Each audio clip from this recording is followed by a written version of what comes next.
மாதாந்த விகடன் சின்னத்திரை விருதுகள் 2023க்கான விருதுகள் எல்லாமே வழங்கியாச்சு. யார் யார் எந்தெந்த கேட்டகரியில் என்னென்ன அவார்டு வாங்கியிருக்காங்க அப்படின்றதையும் நம்ம வந்து பார்த்தாச்சு இல்லையா. ஸோ இதில் வந்துட்டு evergreen star of Tamil television அப்படின்ற ஒரு கேட்டகரியில் ராதிகா மேடம் தான் வந்து வாங்கியிருக்காங்க. அவங்க வந்து பேசக்குள்ள சின்னத்திரையில் கடுமையாக உழைக்க வேண்டும், இது முழுக்க கூட்டுழைப்பு. தமிழ் சீரியல்களுக்கு பாலச்சந்தர் தான் தொடக்கம். பல வித்தியாசமான கதாபாத்திரங்கள், அழுத்தமான திரைக்கதைகள் எழுதியவர். ஆனால் என் நீண்ட சின்னத்திரை வாழ்க்கையில் அவரோடு என்னால் பணியாற்ற முடியாமலே போய்விட்டது அப்படின்ற மாதிரி வருத்தமாகவும் சொல்லியிருக்காங்க. அடுத்ததாக அவங்க வந்து சொன்னது, நடிகர்களை பற்றி இஷ்டத்திற்கு பேச 10 பேர் இருக்கிறார்கள். டார்ச் அடித்து பார்த்தது போல பேசுகிறார்கள்.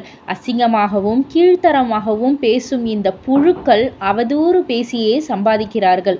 சினிமா துறையில் உள்ளவர்கள் ஒன்று கூடி இதை தடுக்க வேண்டும் அப்படின்ட்டு ரொம்பவே ஒரு போல்டான ஒரு ஸ்டேட்மெண்ட்டை தான் வந்து ராதிகா அவர்கள் சொல்லியிருக்காங்க.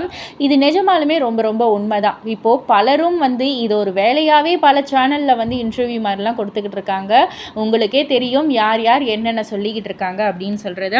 ஸோ இந்த ஒரு போல்டு ஸ்டேட்மெண்ட்டுக்கு நிறைய பேர் வந்து, அதாவது அந்த அரங்கமே வந்து கைத்தட்டி வரவேற்றுது.